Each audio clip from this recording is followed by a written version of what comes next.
ప్రజల పక్షమున దేవాది దేవుడు చేసిన గొప్ప కార్యములు ఏంటి?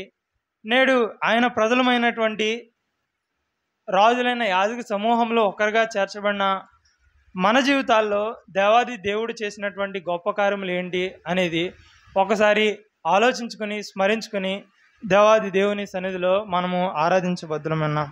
యెహోవా మన కొరకు గొప్ప కార్యములను చేసి ఉన్నాడు. ఆయన ఎవరు అంటే 147వ కీర్తన 5వ వచనంలో, మన ప్రభు గొప్పవాడు, ఆయన అధిక శక్తి గలవాడు, ఆయన జ్ఞానమునకు మితి లేదు. మన ప్రభు గొప్పవాడు. ప్రభు గొప్పవాడైతే మనం ఎవరము అంటే భూమి మీద పాపులము, దోషులము, అపరాధములము, నీచులము, ఎందుకు పనికిరాని వారము, తృణీకరింపబడిన వారము, విసర్జింపబడిన వారము, అజ్ఞానులము, వెర్రివారము. అయితే ఇటువంటి స్థాయి స్థితి కలిగిన మనలను దేవాది దేవుడు ఏర్పరచుకున్నాడు. ఎందుకు ఆయన ఏర్పరచుకున్నాడంటే దశలోనికి రాసిన పత్రికలో రాయబడింది. 2వ దశలోనికి రాసిన పత్రిక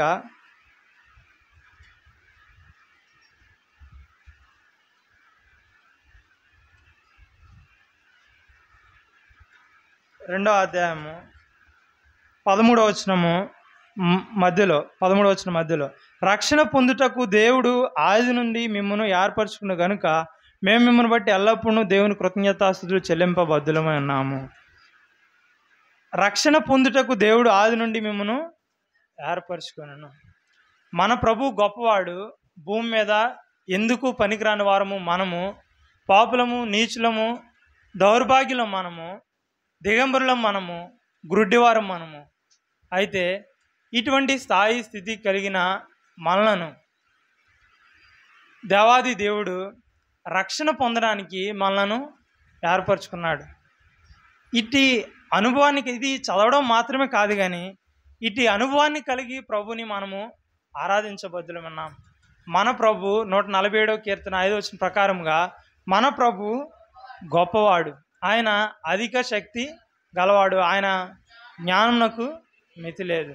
అందుచేతనే ఆ గొప్ప ప్రభు నోటి మాట చేత ఆకాశాన్ని కలుగజేశాడు, నోటి మాట చేత భూమిని కలుగజేసినాడు, సూర్య చంద్ర నక్షత్రములను ఆయన నోటి మాట చేత కలుగజేశాడు, సముద్రము అందున వాటిని సమస్తాన్ని కలుగజేశాడు, భూమి మీద ప్రాకే ప్రతి జీవిని ఆయన కలుగజేశాడు, ఎగిరే ప్రతి పక్షిని ఆయన కలుగజేశాడు.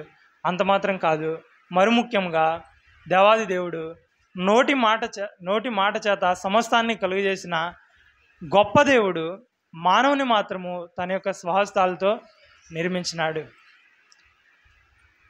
అయితే సమస్త జీవులు దేవాది దేవునికి లోబడుతున్నవి కానీ మానవుడు మాత్రము దేవునికి అవిధేయుడైనాడు, దేవునికి లోబడిన నొల్లని వానిగా ఉన్నాడు.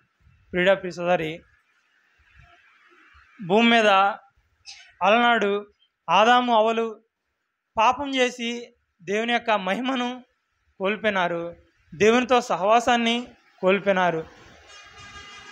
భూమి మీద అనుభవించడానికి సమస్తమును అనుగ్రహించిన దేవాది దేవుణ్ణి ఆరాధించడానికి బదులుగా ఆదాము అవ్వలు దేవునికి కృతజ్ఞతాస్తుతులు చెల్లించడానికి బదులుగా వాళ్ళు ప్రేరేపింపబడి, సాతాను ద్వారా ప్రేరేపింపబడి వాళ్ళు పాపం చేసి దేవునితో సహవాసాన్ని కోల్పోయారు. అంత మాత్రం కాదు, దేవుని యొక్క మహిమను వాళ్ళు కోల్పోయినారు. ఆదాము అవ్వలు మాత్రమే కాదు కానీ మానవ జాతిలో ఉన్న మనమందరమును కూడా ఒకానొకప్పుడు పాపను బట్టి రోమిలు రాసిన పత్రిక 3వ అధ్యాయం 23వ వచనం ప్రకారంగా ఏ భేదం లేదు, అందరూ పాపం చేసి దేవుని యొక్క మహిమను కోల్పోతున్నారు, పొందలేకపోతున్నారు. అదే రీతిగా మనమును దేవుని యొక్క మహిమను, ఆ యొక్క గొప్ప రక్షణను మనము పొందలేకపోయినాము, కోల్పోయినాము. అయితే ఆ రక్షణను దేవుడు మనకి ఇవ్వడానికే ఆయన శరీరాకారంతో 2024 సంవత్సరాల పూర్వము ఈ లోకంలో పరిశుద్ధాత్మ వలన జన్మించినారు. ఆయన జన్మించిన జన్మలో ఏ పాపం లేదు, ఆయన జీవించిన జీవిత విధంలో కూడా ఏ పాపము లేదు. నేను పరిశుద్ధుని కనుక మీరును పరిశుద్ధులైందని చెప్పిన ఆ గొప్ప దేవుడు మనకు పరిశుద్ధతను ఇవ్వడానికే, మనకు రక్షణను ఇవ్వడానికే ఆ దేవాదేవుడు గొప్ప కార్యము చేశాడు.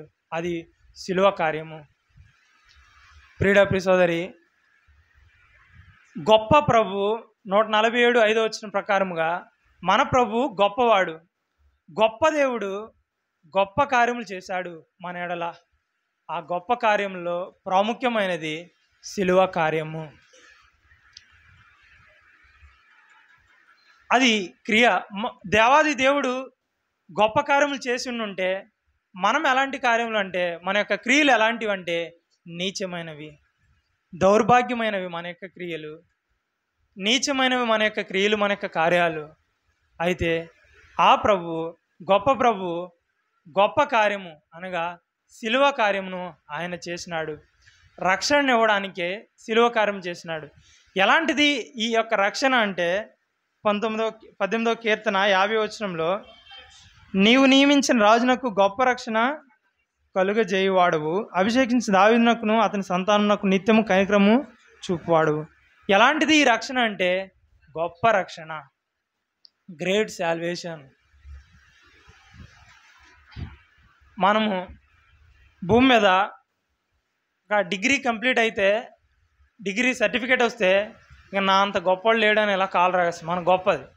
ఒక ఇల్లు కడితే నా అంత గొప్పవాడు లేడు, ఒక కారు కొంటే నా అంత గొప్ప, ఒక మంచి బైక్ కొనుక్కుంటే నా అంత గొప్పవాడు లేడు. అందాన్ని బట్టి మనం గొప్పవాళ్ళుగా ఫీల్ అవుతాం. భూమి మీద కలిగి ఉండే ఆస్తి ఐశ్వర్యాలను బట్టి మనం గొప్పవాళ్ళుగా ఫీల్ అవుతాం. భూమి మీద మనకు ఉండేటువంటి స్థాయిని బట్టి, స్థితిని బట్టి మనం గొప్పవాళ్ళుగా ఫీల్ అవుతాం. ఏదైనా ఒక ఉద్యోగం ఉన్నతమైన ఉద్యోగం వచ్చినప్పుడు కావచ్చు, నా అంత గొప్పవాళ్ళు లేడు. బహుశా మనంతా మనకు అది అనిపించకపోయినా ఎంతోమంది సమాజంలో వ్యక్తులు కూడా ఎంత గొప్పవాడండి, ఎమ్మెల్యే అయ్యాడు, లేకపోతే మినిస్టర్ అయ్యాడు, లేకపోతే సీఎం అయ్యాడు, ఎంత గొప్పవాడండి అంటే, భూమి మీద మానవుడు కలిగి ఉండేటువంటి స్థితిని బట్టి, స్థాయిని బట్టి, హోదాను బట్టి ఫలానా వ్యక్తి గొప్పవాడు, కలిగి ఉండే ఆస్తి ఐశ్వర్యాలను బట్టి ఫలానా వ్యక్తి గొప్ప. భూమి మీద ఆస్తి ఐశ్వర్యము మనకు లేకపోయినా, గొప్ప స్థితి స్థాయి మనం కలిగి ఉండకపోయినా, ఆ ఎమ్మెల్యేనో లేకపోతే మినిస్టరో లేకపోతే మరొకటో అలాంటి హోదాలు మనకు లేకపోయినా, మనకు దేవాది దేవుడు గ్రేట్ సాల్వేషన్ ఇచ్చాడు, గొప్ప రక్షణ ఇచ్చాడు. ప్రభు గొప్ప దేవుడు గొప్ప రక్షణను మనకు అనుగ్రహించాడు. ఈ గొప్ప రక్షణ పొందడానికి మనం ఏమైనా వెల చెల్లించామంటే లేదు. ఉచితముగా ఈ గొప్ప రక్షణను రోమిలకు రాసిన పత్రిక 5వ అధ్యాయము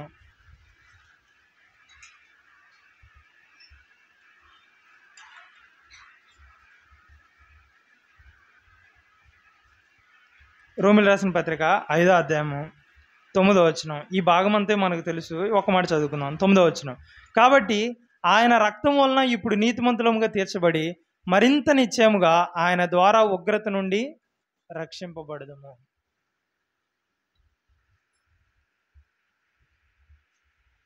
మన యొక్క స్థితి భూమి మీద, మన యొక్క స్థాయి ప్రకటన గ్రంథంలో ఉంటుంది. మన నీచులము, దౌర్భాగ్యులము, దిగంబరులము, గ్రుడ్డి వారము. అంత మాత్రం కాదు, ఉగ్రతకు పాత్రులం మనము. అయితే గొప్ప దేవుడు రక్షణ పొందడానికే 2వ దశలోనికి రాసిన పత్రిక 2వ అధ్యాయంలో మనం చదివాము. రక్షణ పొందుటకే ఆది నుండి దేవుడు మిమ్మలను ఏర్పరచుకున్నాడు. పాపమును బట్టి, అపరాధమును బట్టి, దోషమును బట్టి మనం కోల్పోయినటువంటి ఆ రక్షణను మనకివ్వడానికే దేవాది దేవుడు బలహీనులమైన, శత్రువులమైన మన కొరకే ఆ గొప్ప దేవుడు రోమిలకు రాసిన పత్రిక 5వ అధ్యాయం 8వ వచనం ప్రకారంగా, మనం ఇంకను పాపులమై ఉండగానే క్రీస్తు మన కొరకు చనిపోయాను. ఉగ్రత నుండి తప్పించుట కొరకే, రక్షణ ఇచ్చుట కొరకే ఆ గొప్ప దేవుడు మన కొరకు కలువరి శిలువలో ప్రాణం పెట్టాడు. ఈ గొప్ప రక్షణను స్మరించుకుంటే, గొప్ప రక్షణను మానవులమైన మనకు నీచులము దౌర్భాగ్యమైన మనకు ఇవ్వడానికే కలువరి శిలువలో దేవాది దేవుడు చేసినటువంటి ఆ యొక్క ప్రాణ త్యాగాన్ని స్మరించుకుంటే ఆయన్ను ఆరాధించకుండా ఉండలేం. బహుశా భూమి మీద ఎంతోమంది గొప్ప స్థితి, స్థాయి, హోదాలు కలిగిన వ్యక్తులే కావచ్చు, కానీ వాళ్ళకి లేనిది మనం కలిగి ఉన్నది ఏంటంటే గొప్ప రక్షణ. ఇది ఎంతో విలువైనది. నా నేను రిపోర్టింగ్ చేసే వ్యక్తి మేనేజరు బ్రాహ్మిన్స్. ప్రజెంట్ ఉన్న మేనేజర్ కూడా, గతంలో ఉన్న ఆయన కాదు, ప్రజెంట్ ఉన్న ఆయన కూడా బ్రాహ్మిన్స్. నిన్న భోజనం చేస్తూ ఏదో ఒకటి మాట్లాడుకుంటూ ఉంటాం కదా, ఆ టైంలో నిన్న భోజనం చేస్తూ ఉండగా యేసుక్రీస్తు ప్రభువారు యెరూషలేములో ఆయన జన్మించారు కదా, ఆయన మరణించారు కదా, వాళ్ళకి సత్యం తెలుసు. ఎలాంటి మానవ జాతిలో ఎలాంటి వేరు రకాలుగా మనుషులు అనుకుంటారు. ఎలాంటి వారికైనా కూడా సత్యం తెలుసు, కానీ బహిరంగంగా వాళ్ళు అంగీకరించరు అంతే. ఆయన మాట్లాడిన మాట ఏంటంటే, ఒక వీడియోలో నేను చూశాను వంశీ, యూట్యూబ్లో ఆయన జన్మించడం, భూమి మీద ఆయన జీవించినప్పుడు అనేకమైన కార్యాలు, ఆయన అద్భుత కార్యాలు ఎన్నో ఆయన చేశారు, ఎంతోమందిని ఆయన స్వస్థపరిచారు, అవన్నీ చూశాను నేను వీడియోలో. ఆ వీడియో అలా ఇంట్రెస్టింగ్ అనిపించింది నాకు. హైదరాబాద్కి నేను ట్రావెల్ చేస్తూ ఉంటే అది డౌన్లోడ్ చేసుకున్నాను నేను. ఆ వీడియో చూస్తూ ఉంటే నాకు ఇంట్రెస్టింగ్ అనిపించింది. లాస్ట్ వరకు చూశాను నేను, కానీ లాస్ట్కి వెళ్ళేసరికి చాలామంది చెబితే విన్నా, కానీ నేను ఆ యూట్యూబ్లో వీడియో చూసిన తర్వాత నాకు ఒక్కటి అనిపించింది, నేను చచ్చేలోపు ఒక్కసారైనా ఆ ప్రాంతానికి, ఆ ప్రదేశానికి, యెరూషలేము ఆ ప్రదేశానికి వెళ్ళాలనిపించింది వంశీ అని అన్నాడు ఆయన. ఏంటి సార్ కారణం ఏంటి, అంత ఇంట్రెస్టింగ్ ఎందుకు అనిపించింది సార్ అని అంటే, ఆ వీడియోలో భలే చూపించారు ఆయన ఆ కార్యాలు చేసిన ఆ ప్రదేశము, ఆయన స్వస్థపరిచిన ఆ ప్రదేశాలు, వాటన్నిటితో పాటుగా మరి ముఖ్యంగా రోమీలు ఆయన ఆ సిలువ వేసిన విధం, ఆయన జీసస్ క్రైస్ట్ సిలువ మోసిన విధము, ఆయన సిలువ మోసేటప్పుడు ఆయన కొరడాలతో కొట్టడము, ఆయనకి తలకు ముళ్ళ కిరీటం పెట్టింది, ఆ తర్వాత ఆయన సిలువ వేసిన ప్రదేశంలో ఆయన దూషించారు, చాలామంది ఆయన దూషించారు, ఆయన ముఖం మీద ఉమ్మి వేశారు, ఆయన ఏమీ అనలేదు. అవన్నీ చూస్తే చాలా ఆశ్చర్యం అనిపించింది వంశీ అన్న. చాలాసార్లు స్టార్టింగ్లో నేను జాయిన్ అయిన కొత్తలోనే అందరూ చూస్తే అంటే ఇలా పెట్టుకుంటారు, అవన్నీ చూస్తే మనకు చేతికి కట్టుకునే వాటిని బట్టి, చేతికి పెట్టుకుని రింగ్ని బట్టి మనకు వాళ్ళు అర్థమైపోతారు కదా. వీళ్ళందరిలో నేను ఒక్కడనే అనుకున్నాను. నేను అప్పుడు కొద్ది రోజులు పోయిన తర్వాత ఎవరెవరు ఏంటని అర్థమైన తర్వాత మరొక అన్న రక్షణ అని ఇంకొక అన్న కూడా ఉన్నాడు కదా, రక్షింపబడిన వ్యక్తులు అనుకున్నాను. నేను క్రీస్తు బిడ్డని అనేది వాళ్ళకి చెప్పా.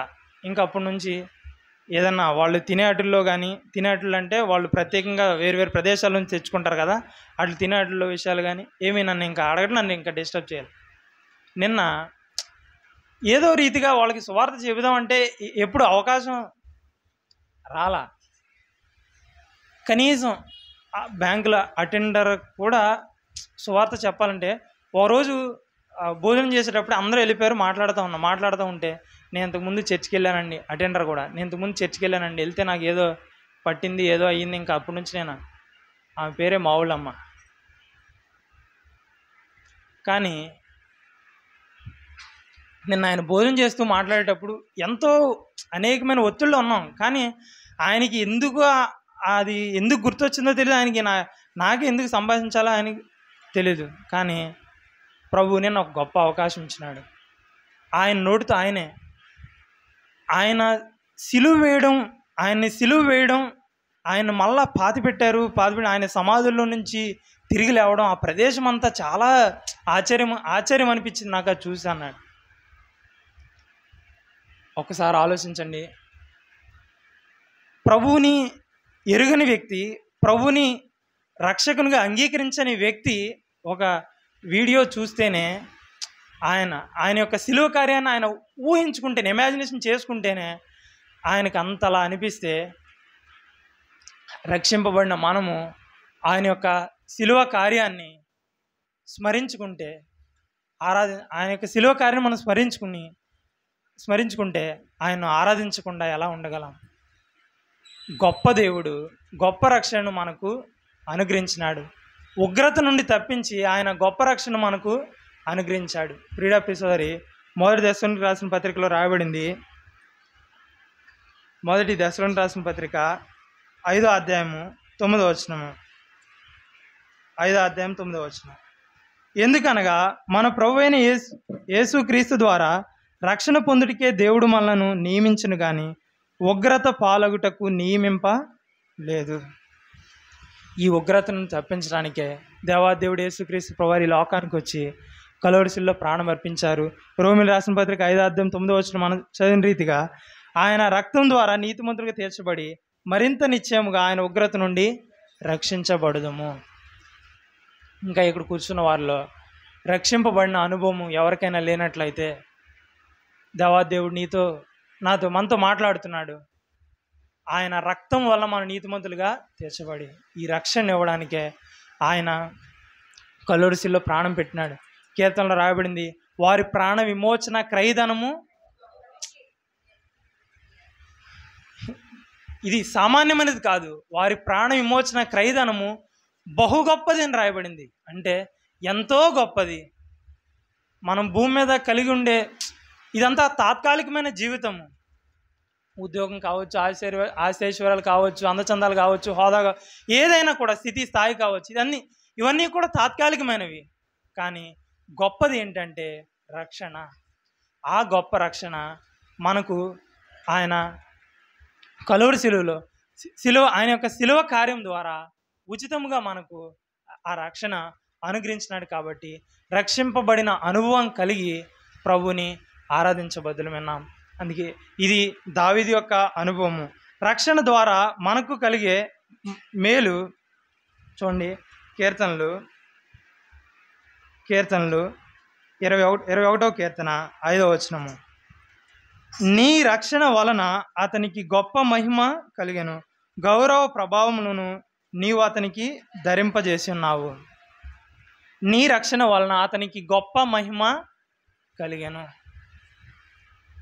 ఏ భేదము లేదు. అందరూ పాపం చేసి దేవుడు అనుగ్రహించే మహిమను పొందు. పాపములు, అపరాధములు, దోషములు బట్టి మనం ఏదైతే కోల్పోయామో ఆ మహిమను రక్షింపబడుట ద్వారా ప్రభువు మనకు ఇచ్చినాడు, అనుగ్రహించినాడు. కాబట్టి మనం కోల్పోయిన పాపం ద్వారా మనం కోల్పోయిన ఆ గొప్ప మహిమను ప్రభువు మనకు అనుగ్రహించినాడు. కాబట్టి మనము ఆయన్ను ఆరాధించబద్దులమన్నాం. మొదటిగా ఆయన శిలువ కార్యం ద్వారా ఆయన మనకు గొప్ప రక్షణ అనుగ్రహించినాడు.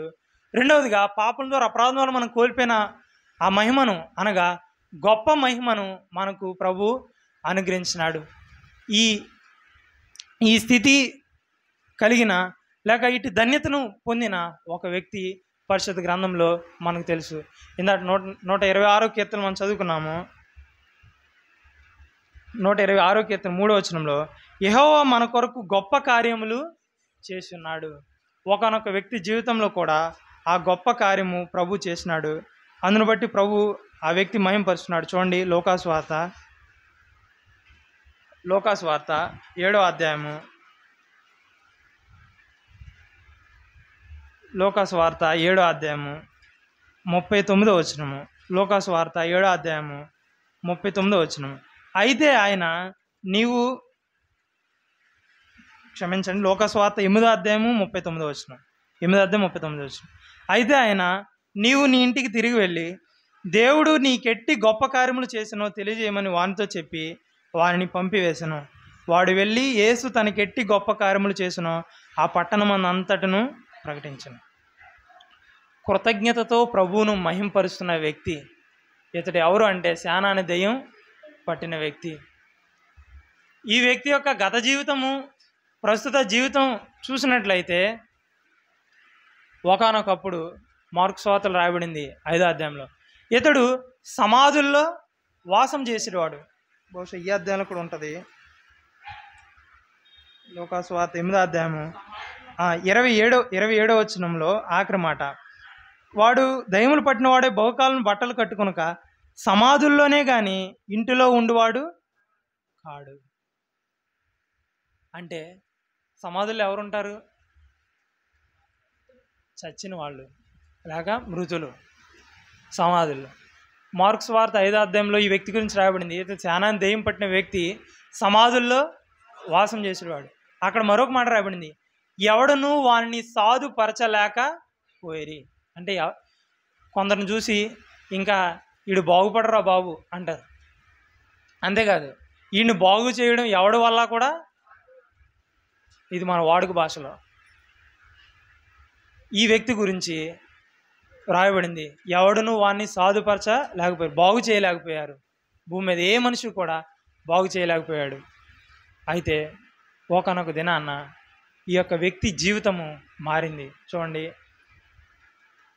35వ వచనము, జనులు జరిగిన దాన్ని చూడవెళ్ళి యేసునద్దకు వచ్చి, దయ్యములు వదిలిపోయిన మనుషుడు బట్టలు కట్టుకొని స్వస్థచిత్తుడై యేసు పాదముల యొద్ద కూర్చుండట చూచి, ఎక్కడ కూర్చున్నా, ఒకనొకప్పుడు 27వ వచనం ఆఖరి మాటలో మనం చదివాము, సమాధుల్లోనే కానీ ఇంటిలో ఉండువాడు కాడు. ఇప్పుడు ఎక్కడున్నాడంటే స్వస్థచిత్తుడై యేసు పాదముల యొద్ద కూర్చుండి ఉన్నాడు.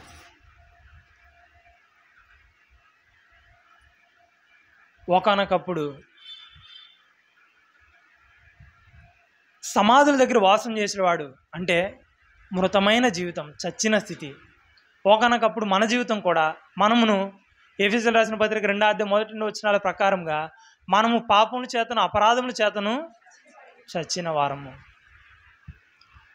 ఆ స్థితిలో ఉన్న మనల్ని ఒకనొకప్పుడు ఈ శానాన్ని దెయ్యం పట్టిన వ్యక్తిని జ్ఞాపకం చేసుకున్న ప్రభువు ఒకనొకప్పుడు పాపం చేత అపరాధం చేత చచ్చిన మనల్ని కూడా ఆయన జ్ఞాపకం చేసుకున్నాడు. జ్ఞాపకం చేసుకొని ఈ వ్యక్తిని దర్శించిన రీతిగా మనల్ని దర్శించాడు. ప్రియుడ సోదరి, ఈ వ్యక్తిని ముఖాముఖిగా దర్శిస్తే మనల్ని కూడా పిలిచినాడు ప్రభు. ఏ రీతిగా పిలిచాడంటే సువార్త ద్వారా పిలిచాడు మనల్ని. ఎందుకు పిలిచాడు అంటే చూడండి, మొదటి దశలోని రాసిన పత్రిక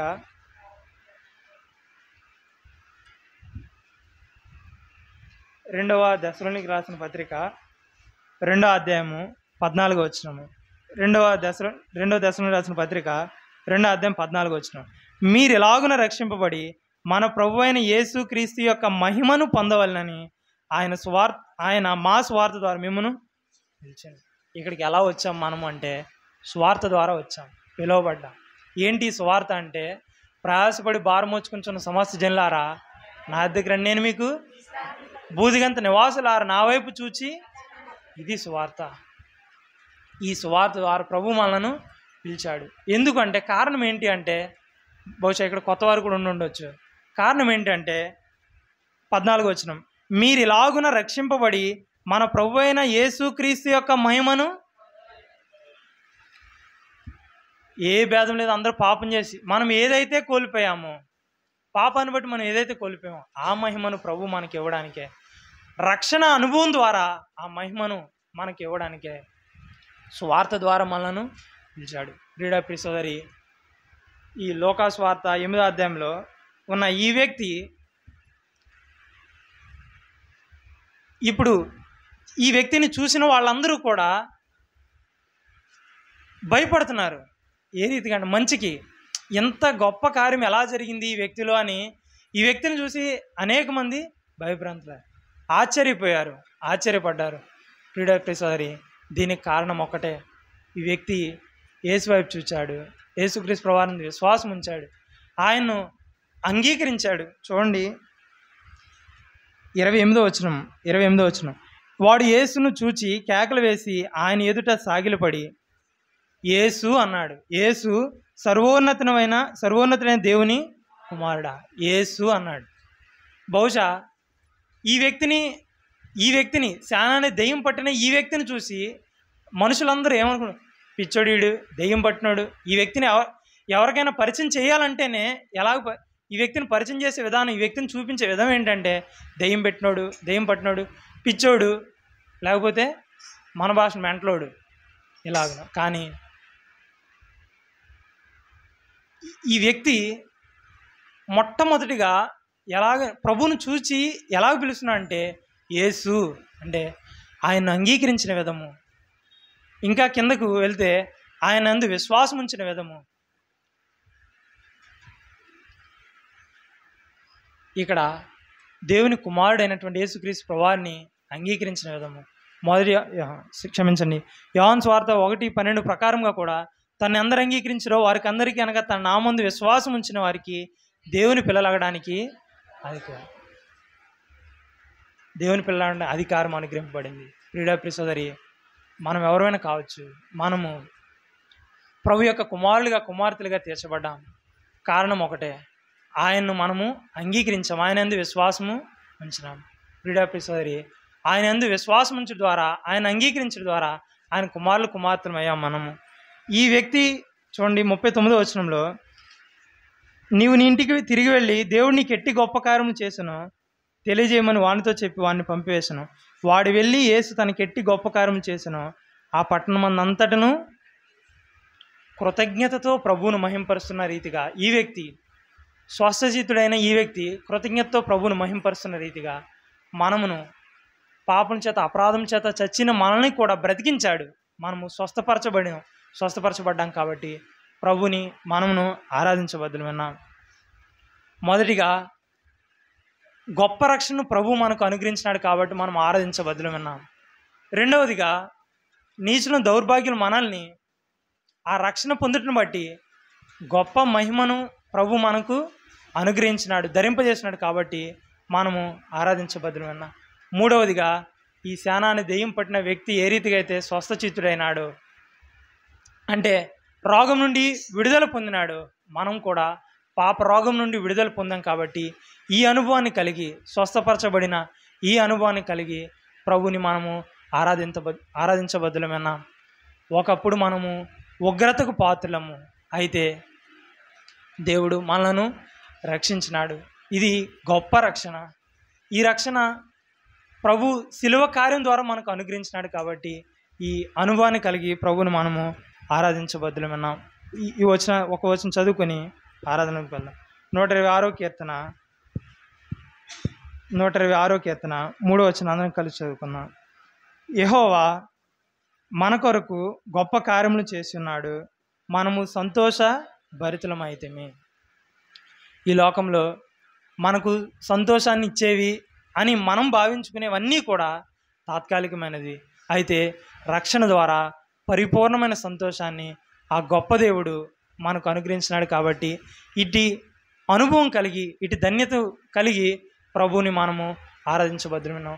ఇక్కడ కూర్చున్న వాళ్ళు ఇంకా ఈ గొప్ప రక్షణ పొందిన అనుభవము, గొప్ప మహిమకు పాత్రులు అయిన అనుభవము ఎవరికైనా లేనట్లయితే ఈ గొప్ప రక్షణ, గొప్ప మహిమను పొందుడు ద్వారా మనము యుగయుగాలు కూడా, మనము ఈ లోకాన్ని విడిచిపెడితే యుగయుగాలు కూడా దేవునితో జీవించేటువంటి ఆ గొప్ప ధన్యత, ఆ గొప్ప భాగ్యము, శుభప్రదమైనటువంటి గొప్ప నిరీక్షణ ఆయన మనకు అనుగ్రహించాడు కాబట్టి మనం ఆరాధించబద్దులమన్నాం. ఇక్కడ కూర్చున్న వాళ్ళు ఇటు ధన్యత, ఈ ఆశీర్వాదము ఎవరికైనా లేనట్లయితే ఆయన సన్నిధిలో నేడు ప్రభువా నేను పాపిని నోటితో ఒప్పుకుని ఆయన విశ్వాసం ఉంచినట్లయితే నిన్ను రక్షించడానికి ఆ ప్రభు సిద్ధంగా ఉన్నాడు. అపోస్తల కార్యాల్లో కూడా ఒక లేఖనం మనకు తెలుసు, రక్షణ పొందుటకు నేను ఏమి చేయాలని అడిగాడు.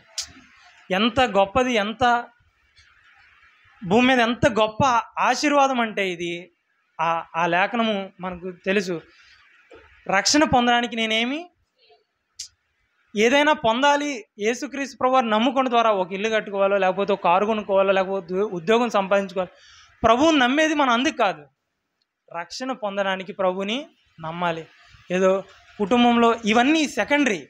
ఏదైనా ప్రభు యొక్క కార్యములు అంటే కుటుంబంలో శాంతి, సమాధానం ప్రభు ఇవన్నీ కూడా మనకు అనుగ్రహిస్తాడు.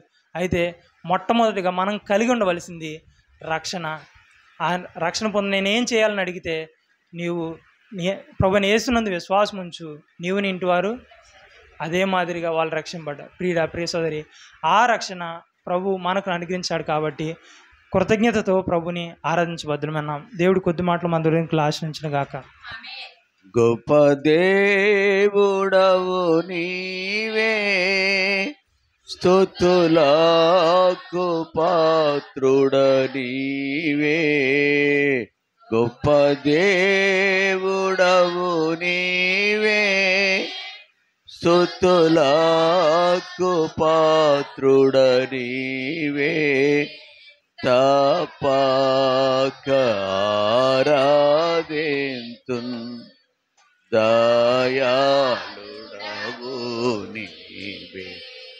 తప్పక ఆరాధింతున్ దయాళుడవు నీవే. రుచి చూచి ఎరిగితిని యెహోవా, రుచి చూచి ఎరిగితిని యెహోవా.